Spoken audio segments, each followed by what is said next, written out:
Friends, welcome to my channel Omniscient. और आज आप इस वीडियो में देखने वाले हैं फिजिक्स से रिलेटेड बहुत सारे फैक्ट्स। और दोस्तों, एक तरह से जो है, अगर डिटेल में आप देखना चाहते हैं वीडियो और फिजिक्स के बारे में जानना चाहते हैं कि फिजिक्स का जो पढ़ाई अगर से जुड़े हुए कुछ खास वीडियो को देखना चाहते हैं डिटेल में, तो इस वीडियो को देखते रहें। और दोस्तों, इसे शुरू करने से पहले आपसे निवेदन है कि अगर आप मेरे चैनल पर पहली बार आए हैं तो चैनल को सब्सक्राइब कीजिए और बेल आइकन को जो है ऑन कीजिए, ताकि आने वाले तमाम वीडियो की जानकारी जो है सबसे पहले नोटिफिकेशन के रूप में आपको मिलती रहे। और do not forget like and share करना नहीं भूलिए। तो आइए शुरू करते हैं। तो देखिए, इस वीडियो में दोस्तों न्यूटन्स लॉ ऑफ मोशन के बारे में बात करेंगे। ठीक है, इसके यानी कि जो गति के अंतर्गत जो आता है न्यूटन्स लॉ ऑफ मोशन, तो खासकर जो है न्यूटन्स लॉ ऑफ मोशन के बारे में बात होगा। हालांकि दोस्तों, इसके पहले भी मैंने एक वीडियो बनाया था, क्योंकि मैं चाहता हूं कि एक ऐसा श्रृंखला बन जाए, सीरीज बन जाए, जिससे जो फिजिक्स से रिलेटेड जितने भी सारे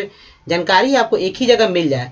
तो इसके पहले मैंने एक वीडियो बनाया था यांत्रिकी मतलब मैकेनिक्स के अंतर्गत जो है मेजरमेंट से यानी मापन से, जिसमें एसआई मात्रक के बारे में मैंने बात किया था। एसआई मात्रक का बहुत सारे चीज़ को मैंने फैक्ट्स को लिया था उसमें। तो पहले वीडियो का जो है लिंक अगर आपको देखना चाहते हैं तो आपको ज़रूर मिलेगा, डिस्क्रिप्शन में देख लीजिएगा। पहला वीडियो से रिलेटेड ही है, यानी फिजिक्स से रिलेटेड है, जो चैप्टर है टॉपिक वाइज अगर आप अध्ययन करना चाहते हैं तो आप जरूर ऐसा करेंगे। अब देखिए, इसमें जो है गति के बारे में बात होगा। हालांकि बहुत सारे जो है पॉइंट्स को मैंने छोड़ा है, लेकिन जो जिससे ज़्यादा प्रश्न आता है सिर्फ उन्हीं को लिया है। ऐसा नहीं कि डिटेल्स में का मतलब है कि पूरा जो थॉरोली पूरा पढ़ लीजिए, ऐसा नहीं है। तो आइए शुरू करते हैं। तो देखिए, गति के बारे में जानते हैं, चूँकि गति का चैप्टर है, गति क्या होता है। तो गति यानी मोशन, यदि किसी वस्तु की स्थिति किसी स्थिर वस्तु के सापेक्ष समय के साथ बदलती रहती है तो उसे जो है गति अवस्था कहते हैं। ठीक है, गति अवस्था में कही जाती है। अब दोस्तों, इसको एक एग्जांपल के माध्यम से समझ सकते हैं कि जब हम जो ट्रेन में सफ़र करते हैं तो क्या होता है। देखते हैं कि बहुत सारे जो खिड़की के बाहर देखने पर कि जो बहुत सारे पेड़ लगता है चल रही है। ठीक है, पेड़ ही चल रहा है, हम लोग स्थिर हैं। ये ऐसा होता है इसी की वजह से। ठीक है, तो उसमें क्या होता है कि जो ट्रेन की अपेक्षा जो सापेक्ष में जो है समय के साथ जो है बदलाव आते रहता है। तो लगता है कि ट्रेन मकान या पोल है या पटरी है वो चल रही है, जबकि ऐसा होता नहीं है। हम लोग खुद जो है यानी कि ट्रेन खुद चलती है और हम लोग सफ़र कर रहे हैं, तो ऐसा महसूस होता है। खैर, तो यही गति है, बहुत सिंपल सा बात भी है। अब दोस्तों देखिए, विराम के बारे में। तो विराम यानी रेस्ट। तो समय के साथ स्थिर वस्तु के सापेक्ष स्थिति नहीं बदलने पर उसे विराम अवस्था कही जाती है। ठीक है, उसके बाद देखिए बात करेंगे हम लोग डिस्टेंस के बारे में, यानी डिस्टेंस क्या होता है। तो देखिए, वस्तु द्वारा किसी समय अंतराल में तय की गई मार्ग की संपूर्ण लंबाई को जो है दूरी कहते हैं, यानी डिस्टेंस कहते हैं। और यह दोस्तों एक अदिश राशि होता है, जो कि प्रश्न कई बार पूछा गया कि दूरी कौन सी राशि है, तो अदिश राशि है। और यह हमेशा धनात्मक होता है, क्योंकि हम लोग दूरी तय करते हैं तो धनात्मक ही होगा। अब देखिए, विस्थापन पे आते हैं। तो विस्थापन, जिसको अंग्रेजी में डिस्प्लेसमेंट कहते हैं दोस्तों, कि वस्तु की अंतिम स्थिति तथा प्रारंभिक स्थिति के बीच की न्यूनतम दूरी को, ठीक है, सबसे कम दूरी को जो है विस्थापन कहते हैं। यह जो है एक सदिश राशि है और इसका मान जो होता है धनात्मक होता है, ऋणात्मक होता है या शून्य, कुछ भी हो सकता है। ठीक है, इसके अलावा जो है दोस्तों, इसमें परिमाण यानी कि विस्थापन में परिमाण तथा दिशा दोनों होते हैं। ठीक है, अब देखिए चाल की बात करते हैं, यानी स्पीड। तो ये चाल क्या है। तो दोस्तों, कोई वस्तु इकाई समय में जितनी दूरी तय करती है उसे उसकी चाल कहते हैं। और यह एक अदिश राशि होता है। इसका एसआई मात्रक जो होता है मीटर प्रति सेकंड होता है, जिसको अंग्रेजी में m/ जो है s/s भी लिखते हैं। ठीक है, तो ज़्यादातर इसी का प्रयोग करते हैं अंग्रेजी में। अब देखिए वेलोसिटी की बात करते हैं, यानी वेग के बारे में। तो यह एक, देखिए वेलोसिटी क्या है पहले ये जान लीजिए। तो कोई वस्तु इकाई समय में किसी निश्चित दिशा में जितनी दूरी तय करती है, यानी जितनी विस्थापित होती है वस्तु, उसे उस वस्तु का वेग कहते हैं। और यह एक सदिश राशि है। इसका मान भी धनात्मक, ऋणात्मक, शून्य, कुछ भी हो सकता है। और इसका एसआई मात्रक जो है मीटर प्रति सेकंड, जिसको m/s कहते हैं प्लस, तो मीटर प्रति सेकंड है ये। अब दोस्तों, ये था कुछ खास महत्वपूर्ण जानना कि वेग, चाल या विस्थापन, विराम, गति क्या होते हैं। इसके बाद औसत चाल है, त्वरण है। तो देखिए त्वरण के बारे में जान लीजिए। त्वरण क्या है। तो किसी वस्तु के वेग परिवर्तन की दर को उस वस्तु का त्वरण कहते हैं, जिसको अंग्रेजी में एक्सेलरेशन कहते हैं। ठीक है। अब देखिए गति भी दोस्तों कई तरह से गति करती है। एक तो वृत्तीय गति होता है, यानी सर्कुलेशन मोशन होता है, कोणीय, ठीक है। तो ये प्रक्षेप्य गति होता है। तो कुछ और गतियां भी होती हैं। तो खैर अब बात करेंगे हम लोग न्यूटन के गति के नियम के ऊपर। तो देखिए न्यूटन के गति के नियम जो है 3 नियम उन्होंने दिया था। तो उसकी चर्चा करने से पहले आप न्यूटन के बारे में आप जान लीजिए, क्योंकि बहुत इंपॉर्टेंट है। इन्होंने नियम दिया है गति का नियम। तो परिचय में है कि सर आइजक न्यूटन है इनका पूरा नाम। सर आइजक न्यूटन है इनका पूरा नाम। इनका जन्म 4 जनवरी 1643 ईस्वी को जो है इंग्लैंड में हुआ था, और इंग्लैंड का स्थान था विल्सट्रॉफे मैनर। और ये देखिए सिर्फ ये गणितज्ञ भी हैं, खगोल शास्त्री भी हैं, भौतिकीविद भी हैं। इनका जो मृत्यु हुआ था यानी कि 31 मार्च, ठीक है, 31 मार्च 1727 को इंग्लैंड के लंदन में हुआ था, केंसिंगटन में, ठीक है। तो केंसिंगटन में इनका जो है मृत्यु हुआ था, यानी देहांत हुआ था। तो दोस्तों अब बात करते हैं इनके कार्य के बारे में। तो देखिए गति के नियमों को सबसे पहले जो है सर आइजक न्यूटन ने सन 1687 ईस्वी में, साल को याद रखिएगा, अपनी पुस्तक, उनका पुस्तक का नाम था प्रिंसिपिया में उल्लेख किया था, यानी प्रतिपादित किया था। यानी जाहिर सी बात है वो कोई माइक लेकर उन्होंने हल्ला नहीं किया था। एक किताब लिखा था उन्होंने 1687 ईस्वी में, और जिसका नाम प्रिंसिपिया था। और प्रिंसिपिया में उन्होंने गति के 3 नियमों के बारे में उन्होंने बताया था। हालांकि धीरे धीरे जो है प्रचार प्रसार हुआ, और जो है पूरे विश्व में जो इसको मान्यता दी गई थी, क्योंकि इस तरह का जो है कोई भी गति के नियम के बारे में किन्होंने बताया नहीं था। अब देखिए न्यूटन का प्रथम नियम जो है, इसको फर्स्ट लॉ कहते हैं, फर्स्ट लॉ ऑफ मोशन, ठीक है। तो क्या है, तो कोई वस्तु विराम की अवस्था में है तो वह जो है विराम की अवस्था में ही रहेगी। पहला बात तो आपको याद रखना होगा, कोई वस्तु विराम की अवस्था में तो वह विराम की अवस्था में ही रहेगी। दूसरा कि यदि वह जो है यानी वस्तु एक समान गति से किसी सीधी रेखा में गति कर रही है तो वह जो है वैसे ही गति करती रहेगी, ठीक है। दूसरी बात है, यानी कि एक जो है विराम के बारे में बात हुआ है, दूसरा गति के बारे में बात हो रहा है। जब तक कि, अब ये देखिए तीसरा बात है कि जब तक कि उस पर कोई बाहरी बल यानी फोर्स लगाकर उसकी अवस्था में बदलाव न किया जाए। तो यहाँ पर जो है प्रथम नियम में 3 बात जो है स्पष्ट है कि एक तो विराम के बारे में बात किया जा रहा है, दूसरा जो है देखिए एक तो विराम के बारे में बात किया जा रहा है, विराम की अवस्था के बारे में, दूसरा जो है गति के बारे में बात किया जा रहा है, उसके बाद जो है बल के बारे में बात किया जा रहा है, ठीक है। अब बात करें आगे, तो देखिए जड़त्व के बारे में बात करते हैं। जड़त्व जिसको इनर्शिया भी कहते हैं।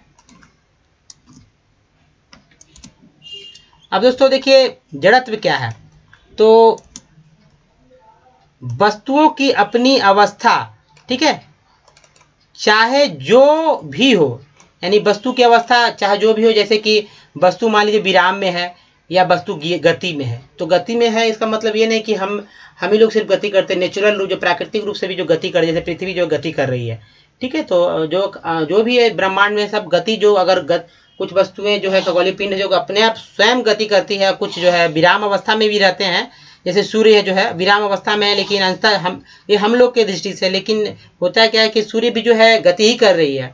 तो खैर जो भी है, तो अब देखिए स्वतः जो है इसमें जो है स्वतः परिवर्तन नहीं होते हैं। जाहिर सी बात है अगर गति कर रहा है या विराम अवस्था में तो इसमें अपने आप परिवर्तन नहीं होने वाला है, और इसे ही जो है जड़त्व कहते हैं, ठीक है। और इस तरह जो देखा जाए तो न्यूटन का नियम और जड़त्व का नियम समान ही है।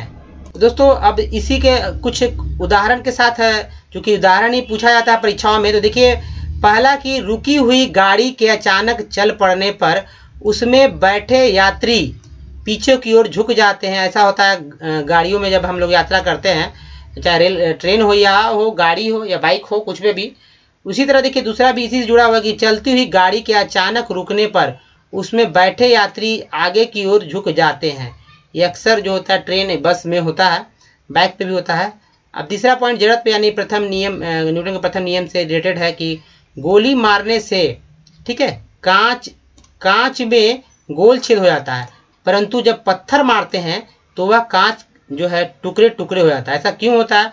तो ये सब दोस्तों ये बल के कारण ही, यानी जितने स्पीड से गोली आती है उतने ही स्पीड से जो है पत्थर नहीं आता, जिसकी वजह से जो है ऐसा होता है। अब बात करेंगे न्यूटन के दूसरे नियम पे। न्यूटन का द्वितीय नियम क्या कहता है उन्होंने क्या लिखा था उस पुस्तक में, प्रिंसिपिया में, तो उन्होंने लिखा था कि वस्तु के संवेग में, जिसको मोमेंटम भी बोलते हैं संवेग को, परिवर्तन की दर उस वस्तु पर आरोपित बल के अनुक्रमानुपाती होता है तथा संवेग परिवर्तन जो है आरोपित बल की दिशा में ही होता है।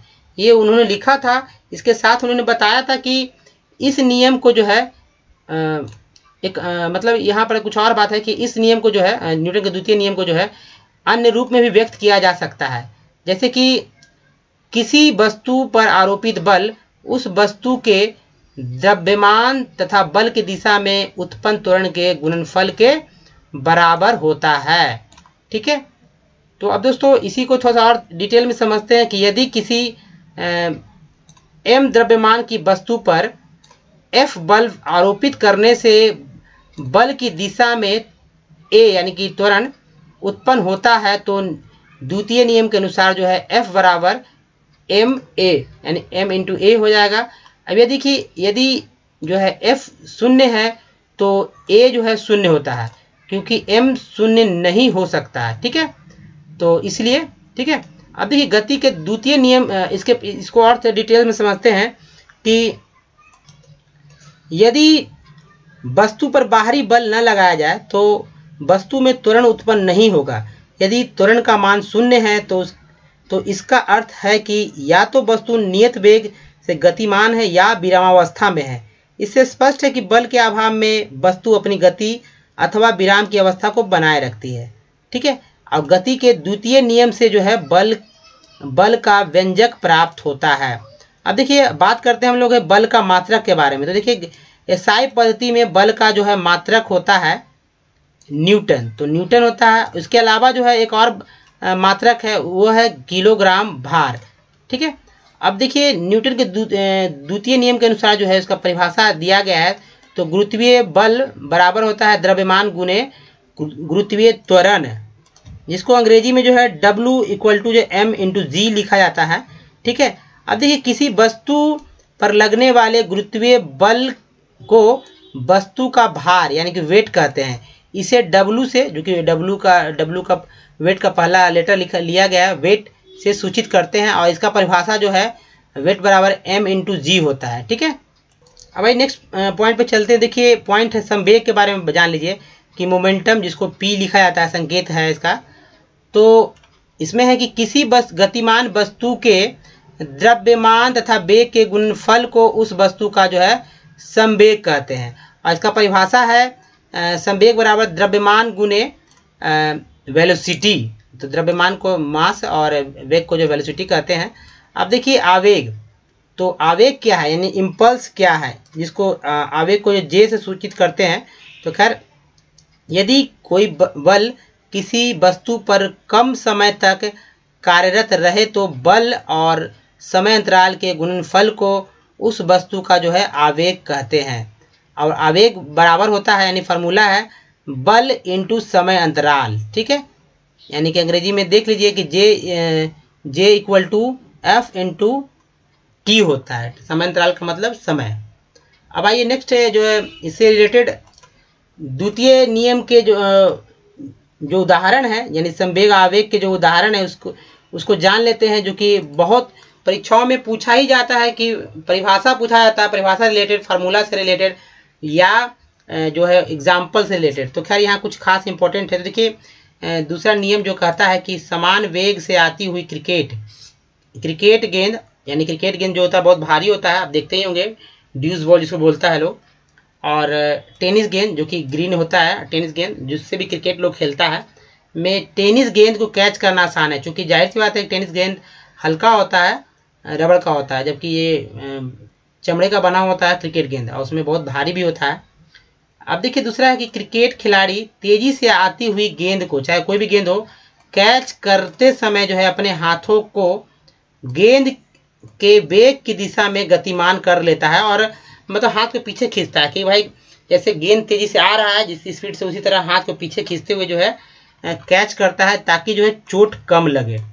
ठीक है, तीसरा उदाहरण है कि गाड़ियों में जो है स्प्रिंग और शॉक ऑब्जर्वर लगाए जाते हैं ताकि जो है झटका कम लगे। तो ये सब कुछ खास और इम्पोर्टेंट उदाहरण था। इसके अलावा दोस्तों कराटे जो कराटा खेलते हैं, ठीक है, ताइक्वांडो में जो ताइक्वांडो के जो खिलाड़ी होते हैं वो अपने हाथ से क्या होते हैं, ईंट को तोड़ देते हैं। तो ये भी एग्जाम्पल ही है उसका। या हाई जंप हो या लॉन्ग जंप हो, उसमें जो है जब वे मतलब जंप करते हैं तो क्या करते हैं कि मिट्टी के जो है उसको खोद कर रखते हैं और हल्का बना कर रखते हैं ताकि कूदने पर जो है खिलाड़ी को चोट ना लगे। तो ये कुछ खास और महत्वपूर्ण जो है उदाहरण है जो कि परीक्षाओं में काफ़ी बार पूछे गए हैं। दोस्तों यहाँ तीसरे नंबर में बात करेंगे न्यूटन का तीसरा नियम के बारे में, यानी थर्ड लॉ ऑफ मोशन, जिसमें न्यूटन ने लिखा है कि बताया है कि न्यूटन के मतलब ये तीसरा नियम जो है उसके अनुसार जो है कि प्रत्येक क्रिया, न्यूटन ने लिखा है कि प्रत्येक क्रिया के बराबर परंतु, ठीक है, विपरीत दिशा में प्रतिक्रिया होती है। ये न्यूटन ने लिखा है।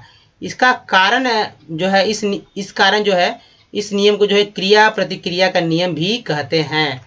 ये न्यूटन ने बताया है।